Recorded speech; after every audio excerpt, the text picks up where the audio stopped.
Kisah Kembang Kecubung. Sebuah kisah mahakarya terbaik dari S.H. Mintarja yang sangat populer di masanya. Dengan bangga kami persembahkan kepada sahabat Permata TV tercinta semuanya. Pada kesempatan yang sangat baik ini, kita masuk pada episode yang ke-9.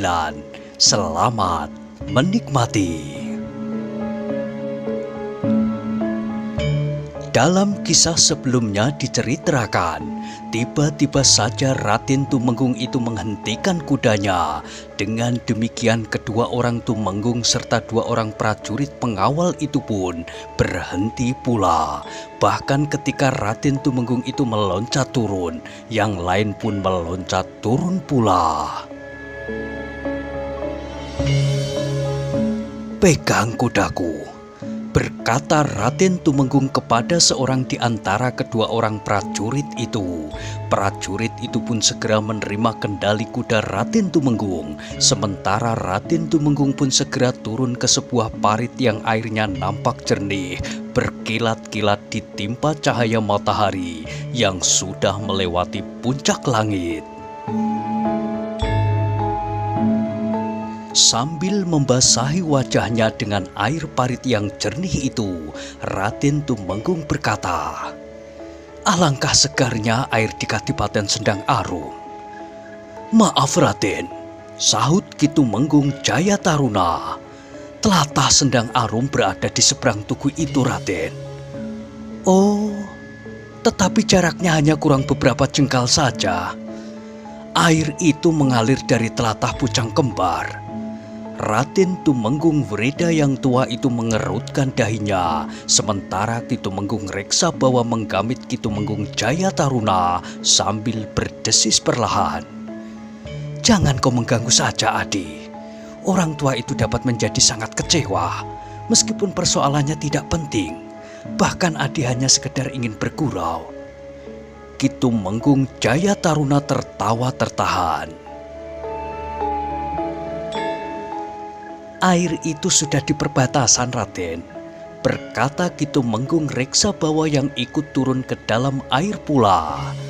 "Memang airnya terasa sejuk, justru pada saat memasuki perbatasan Sendang Arum." "Ya, aku juga ingin mengatakan seperti itu." Ki Tumenggung Reksa Bawa berpaling kepada Ki Tumenggung Jaya Taruna yang masih berdiri di pinggir jalan sambil memegangi kendali kudanya. Sementara kuda Ki Tumenggung Reksa Bawa telah dipegangi oleh prajurit yang seorang lagi. Baru sejenak kemudian, ketika tubuhnya sudah merasa menjadi semakin segar, Raden Tumenggung Wreda Reksa Yuda itu pun segera naik ke tanggul. Kemudian katanya, "Sudah lama aku tidak menghirup udara di tanah tercinta." Ketika Raden Tumenggung itu memandang Ki Tumenggung Jaya Taruna, maka ia pun berkata, "Udara di sini dan udara di seberang tugu itu tentu berbeda meskipun jaraknya tidak lebih dari 2 langkah. Ki Tumenggung Jaya Taruna tertegun, namun ia pun kemudian tertawa. Katanya, "Ya, sedangkan tepat di perbatasan, udaranya terasa panas di hidung kita."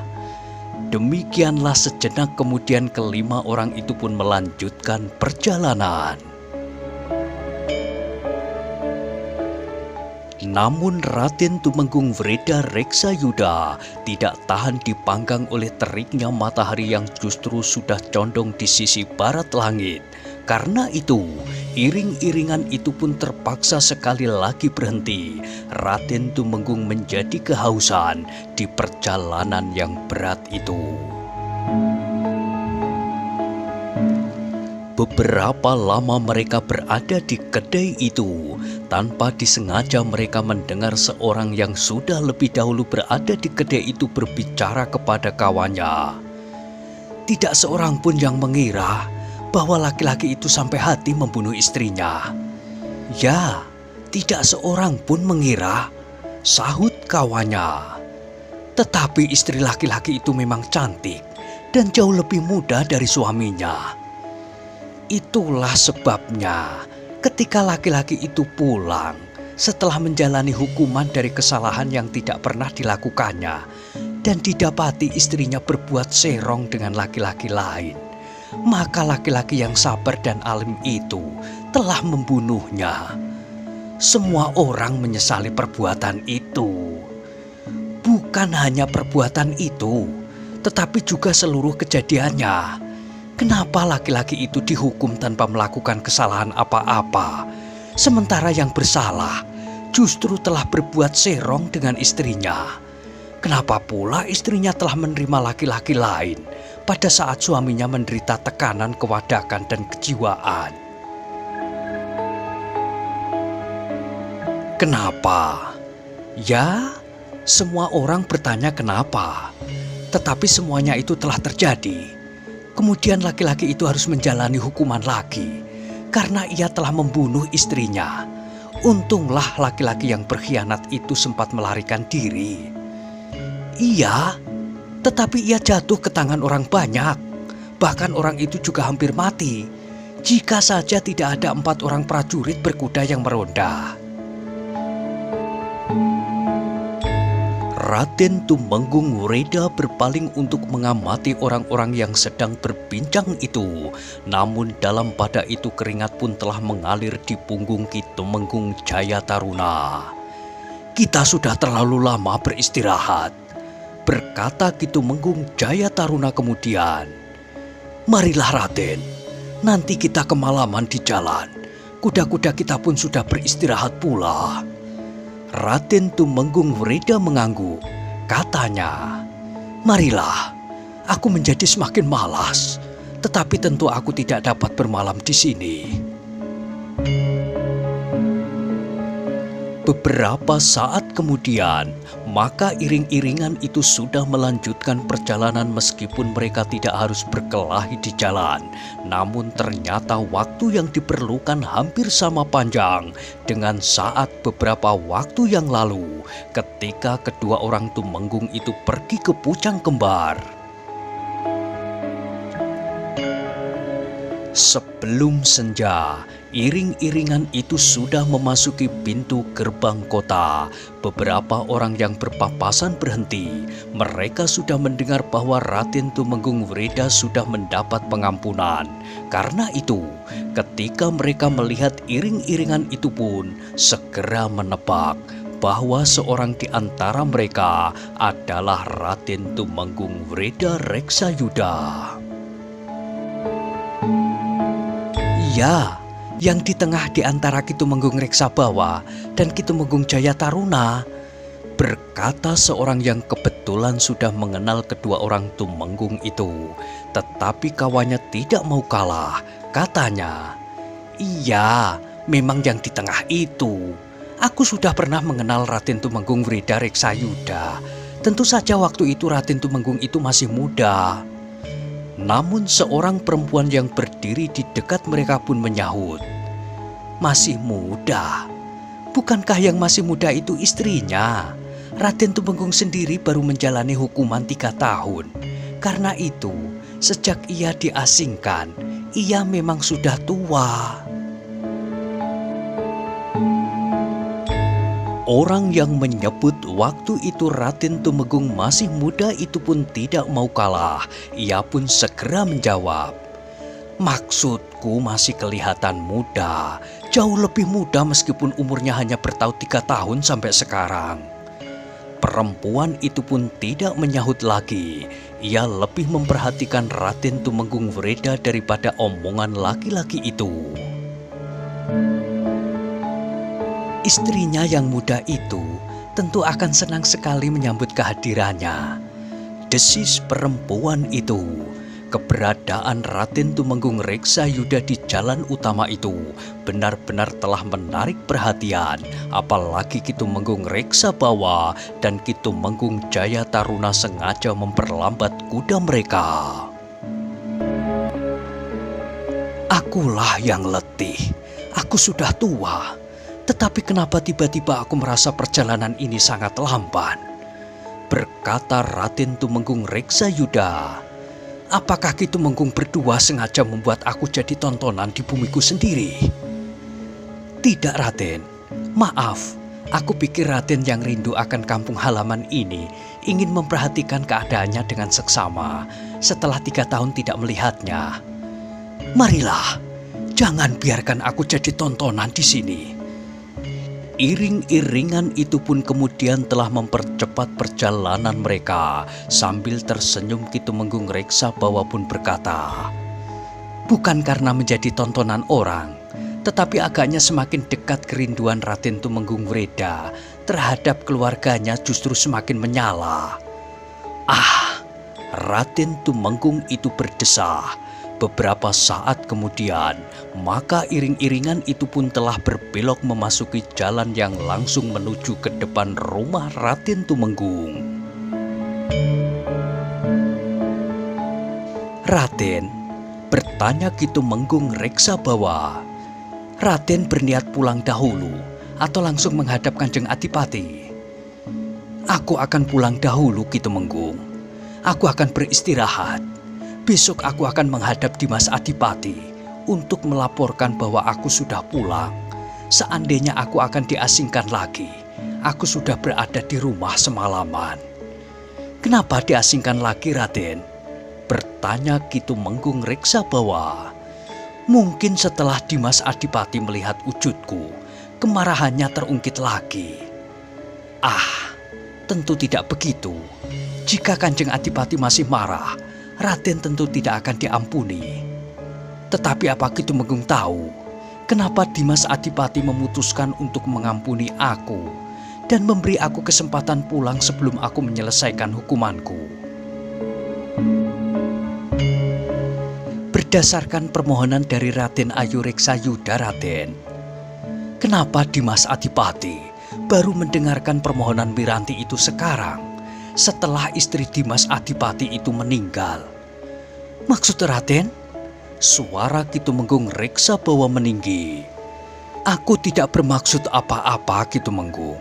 Aku hanya ingin mengungkapkan sebuah pertanyaan. Terasa jantung Ki Tumenggung Reksabawa berdebaran. Ia tahu arah pembicaraan Raden Tumenggung yang tua itu. Mungkin ia mendengar pembicaraan di kedai itu, sehingga memberikan sentuhan di hatinya. Sementara itu Ki Tumenggung Jayataruna sama sekali tidak menyahut, bahkan seolah-olah ia tidak mendengar pembicaraan itu. Beberapa saat kemudian, iring-iringan itu sudah sampai di depan regol halaman rumah Raden Tumenggung Wreda Reksayuda. Keempat orang yang lain pun segera meloncat turun sebelum mereka memasuki regol. Namun Raden Tumenggung sendiri masih tetap saja duduk di atas punggung kudanya. Ketika mereka memasuki halaman, mereka melihat Raden Ayu Reksayuda sudah berada di pendopo. 2 orang Tumenggung atas nama Kanjeng Adipati sudah berada di rumah itu pula, menyambut kedatangan Raden Tumenggung Reksayuda. Demikian Raden Tumenggung turun dari kudanya, maka Raden Ayu Reksayuda segera berlari menyongsongnya. Dengan serta-merta Raden Ayu itu pun mendekap Raden Tumenggung sambil menangis. "Kang Mas," suara Raden Ayu terdengar di sela-sela isaknya. "Syukurlah Kang Mas telah pulang dengan selamat." Raden Tumenggung pun mendekap istrinya pula. Dengan nada berat ia pun berkata, "Yang Maha Agung masih mempertemukan kita di Ajeng." "Marilah Kang Mas, kami menunggu sejak matahari turun. Kedua utusan Dimas Adipati juga sudah menunggu sejak lama di sini." Raden Tumenggung Wreda itu pun menarik nafas panjang. Bersama Raden Ayu Reksayuda, keduanya melangkah ke tangga pendopo. "Selamat datang kembali di rumah Raden Tumenggung," berkata seorang di antara kedua orang utusan Kanjeng Adipati yang menyambut kedatangan Raden Tumenggung itu. "Terima kasih Ki Tumenggung berdua. Marilah, naiklah kembali. Sekarang akulah yang mempersilahkan Ki Tumenggung berdua duduk di pringgitan. Keduanya pun segera naik pula. Demikian pula Ki Tumenggung Reksabawa dan Ki Tumenggung Jayataruna serta kedua orang prajurit pengawalnya. Demikian mereka duduk di pringgitan. Maka Raden Tumenggung itu pun bertanya, "Apakah anakku ada di rumah?"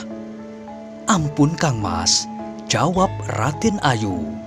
"Kakang Tumenggung Jayataruna telah pergi menjemputnya ke rumah Paman Ajar Anggara di lereng gunung. Tetapi Anggir Jalawaja tidak bersedia turun." Raden Tumenggung itu pun kemudian berpaling kepada Ki Tumenggung Jayataruna sambil bertanya, "Benar begitu Ki Tumenggung?" "Ya Raden, aku sendiri sudah datang menemui Raden Jalawaja. Aku sendiri sudah memberitahu bahwa hari ini Raden akan dijemput di tempat pengasingan. Bahkan jika Raden Jalawaja bersedia, aku persilahkan untuk ikut menjemput pula. Tetapi Raden Jalawaja tidak bersedia." Raden Tumenggung itu menarik nafas panjang. Katanya, "Kenapa anak itu mengeraskan hatinya? Sehingga pada saat-saat yang penting seperti ini, hatinya masih saja sekeras batu." "Hatinya memang keras Kang Mas, tetapi mungkin ada pula yang mengipasinya, sehingga Jalawaja menjadi semakin jauh dari keluarganya." "Siapa? Bagaimana dengan Paman Ajar Anggara?" "Tidak, aku mengenal Bopo Ajar Anggara dengan baik. Ia orang yang hatinya lembut. Aku kira ia tidak akan menghembuskan racun di hati cucunya." "Mudah-mudahan dugaan Kang Mas itu benar. Tetapi siapa tahu isi hati seseorang. Bagaimana menurut pendapat Ki Tumenggung Jayataruna?" "Segala sesuatunya dapat saja terjadi Raden.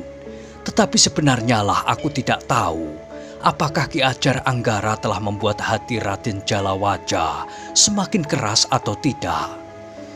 "Sudahlah," berkata Raden Tumenggung. "Jika hari ini Jalawaja belum pulang, mungkin besok atau lusa, jika perlu aku sendiri akan menjemputnya kelak ke rumah Bopo Ajar Anggara." Dalam pada itu kedua orang utusan Kanjeng Adipati itu pun berganti menanyakan keadaan dan keselamatan Raden Tumenggung. Mereka juga menanyakan kehidupan Raden Tumenggung di pengasingan. "Di pengasingan aku justru semakin mengenal diriku sendiri Ki Tumenggung. Aku pun merasa semakin dekat dengan alam, dengan penciptanya, dan dengan arti dari hidupku. Tetapi memang ada semacam kerinduan yang setiap saat terasa semakin dalam menghunjam di jantungku. Kerinduan terhadap kampung halaman, kerinduan terhadap bumi kelahiran." Raden Tumenggung itu pun berhenti sejenak, lalu katanya pula, "Karena itu, aku berterima kasih atas kesempatan yang diberikan kepadaku untuk pulang tanpa menunggu batas waktu pengasinganku. Mudah-mudahan Raden Tumenggung dapat segera menyesuaikan diri dengan perkembangan yang terjadi selama 3 tahun terakhir di Kadipaten ini," berkata salah seorang dari kedua orang utusan Kanjeng Adipati itu. "Apakah ada perubahan yang berarti selama 3 tahun terakhir ini?" "Tentu ada Raden, meskipun tidak terlalu banyak." "Baik Ki Tumenggung, aku akan mencobanya menyesuaikan diriku dengan perubahan-perubahan yang terjadi di Kadipaten ini." Sementara itu, seorang abdi di rumah itu pun telah menghidangkan minuman hangat serta makanan yang agaknya telah disiapkan oleh Raden Ayu Reksayuda. Beberapa saat kemudian, ketika lampu-lampu sudah menyala, maka mereka yang berada di rumah Raden Tumenggung Wreda Reksayuda itu pun mohon diri, kedua orang utusan Kanjeng Adipati, untuk menyambut kedatangan Raden Tumenggung Wreda Reksayuda atas namanya, Ki Tumenggung Reksabawa, Ki Tumenggung Jayataruna serta kedua orang prajurit pengawal itu. Aku mengucapkan terima kasih kepada semuanya yang menaruh perhatian kepadaku. Berkata Raden Tumenggung kemudian, sepeninggal para tumenggung yang menjemputnya, yang datang menyambutnya, serta para prajurit pengawal, maka Raden Ayu pun mempersilahkan Raden Tumenggung untuk masuk ke ruang dalam. Jika Kang Mas akan mandi, aku sudah menyediakan air hangat, Kang Mas. Terima kasih, Diajeng. Aku memang akan mandi, berganti pakaian kemudian tidur. Aku merasa sangat letih. Seumurku berkuda dari Bujang Kembar sampai ke Sendang Arum ditempuh dalam sehari penuh. Ya Kang Mas, aku sudah menduga bahwa Kang Mas tentu sangat letih. Tetapi setelah membenahi pakaian, Kang Mas jangan langsung tidur. Aku sudah menyediakan makan malam bagi Kang Mas. Raden Tumenggung Reksa Yuda tersenyum.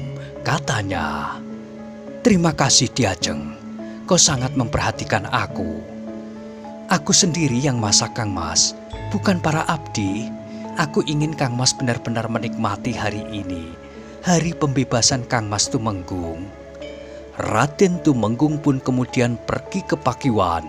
Raden Ayu Reksa Yuda telah menyediakan air hangat, bahkan ditaburkannya bunga di jambangan. Setelah mandi, tubuh Raden Tumenggung Reksa Yuda terasa menjadi segar.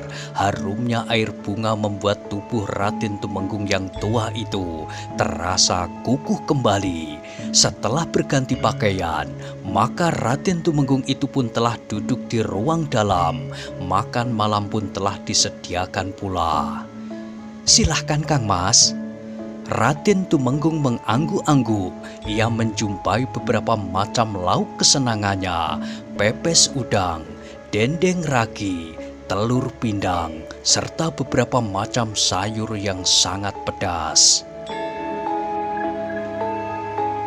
Aku justru menjadi bingung Diajeng, yang manakah yang harus aku makan dahulu. Tetapi agaknya aku akan mengalami kesulitan sekarang untuk makan dengan dendeng ragi. Dagingnya lunak sekali Kang Mas, silahkan Kang Mas mencobanya. Raden Tumenggung mengangguk-angguk, namun kemudian ia pun bergumam. Kalau saja Jalawajah dapat makan bersamaku sekarang. Jika tidak sekarang, mungkin besok atau lusa Kang Mas. Biarlah kita mengusahakannya. Lambat laun hatinya tentu akan menjadi lunak. Apakah ia merasa malu karena ayahnya seorang buangan? Tentu tidak Kang Mas. Semua orang tahu bahwa Kang Mas diasingkan bukan karena melakukan kejahatan, tetapi karena perbedaan pendapat dengan Dimas Adipati.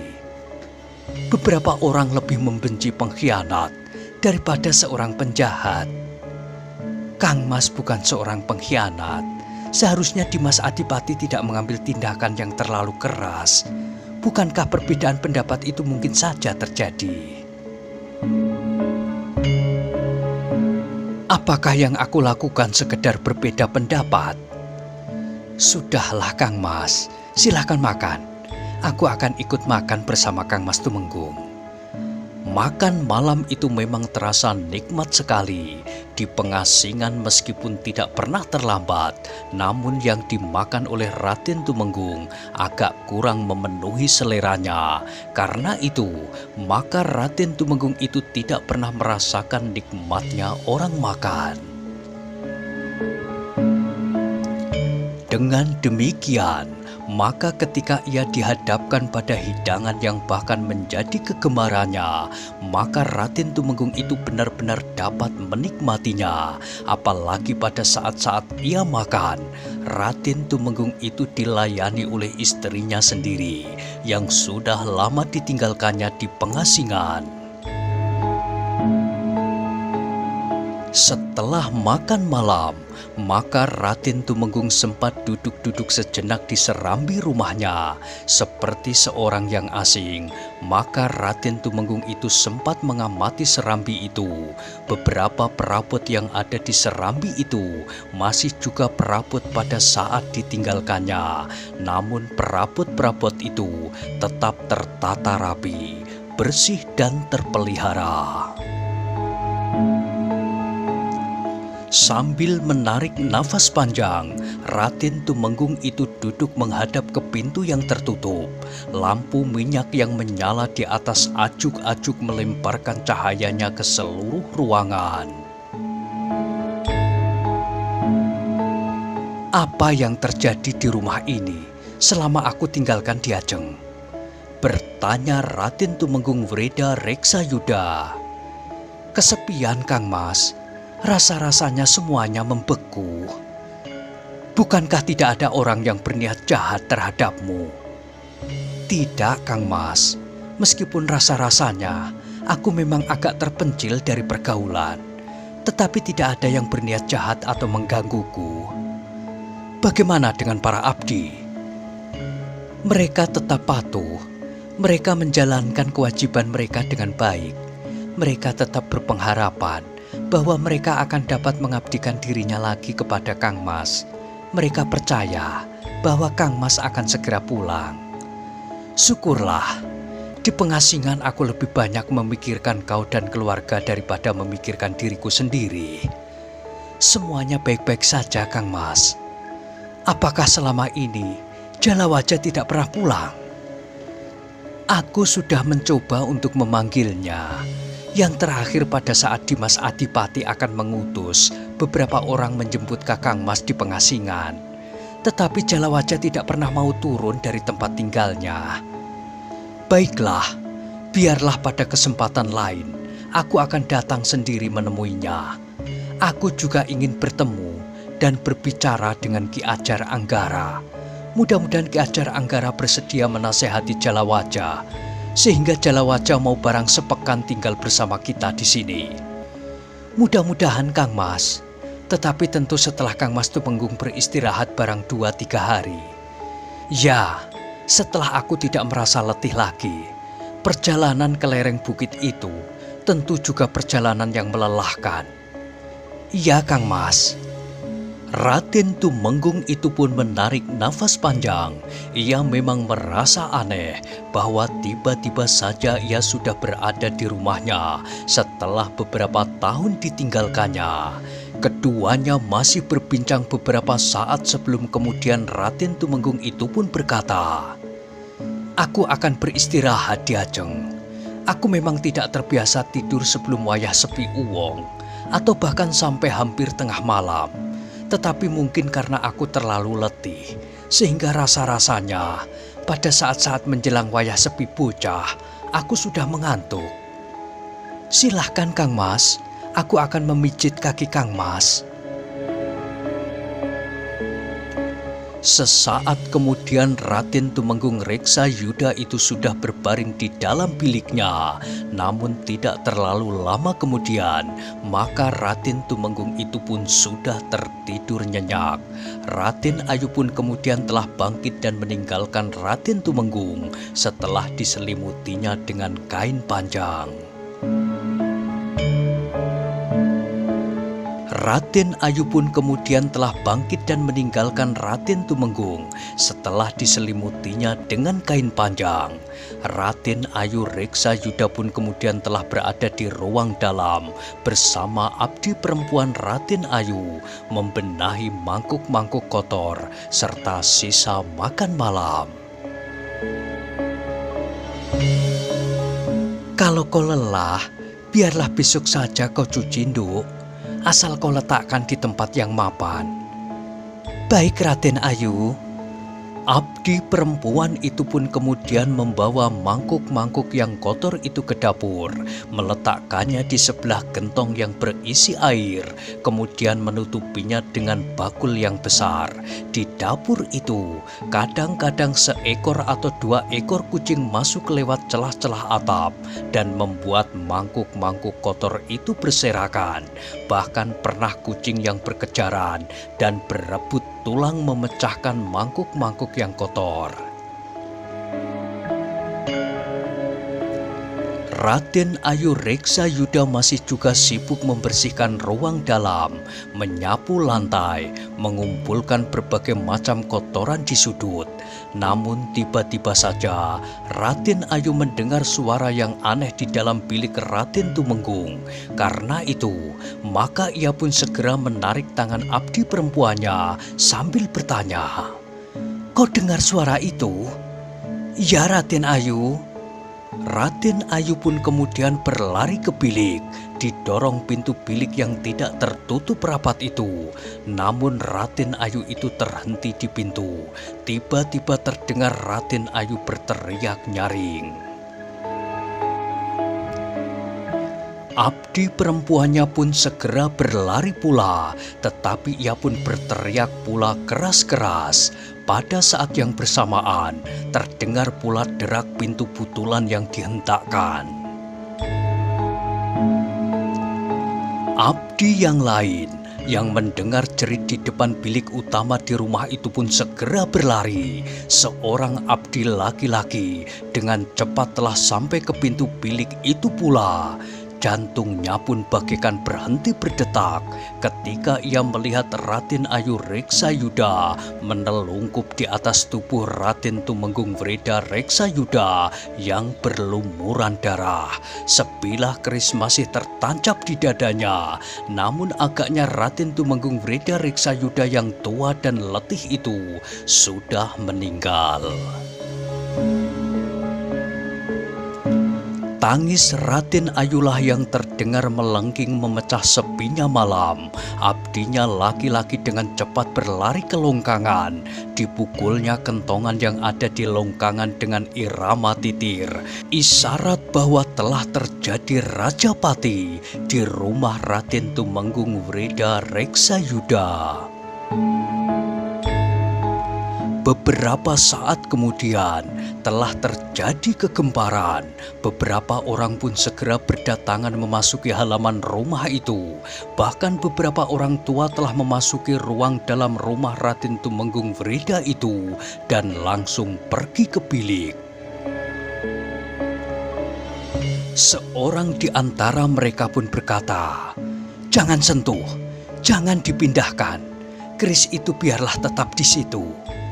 Tetapi Raden Ayu Reksayuda yang menangis mengguncang-guncang tubuh Raden Tumenggung yang sudah tidak bernafas lagi itu.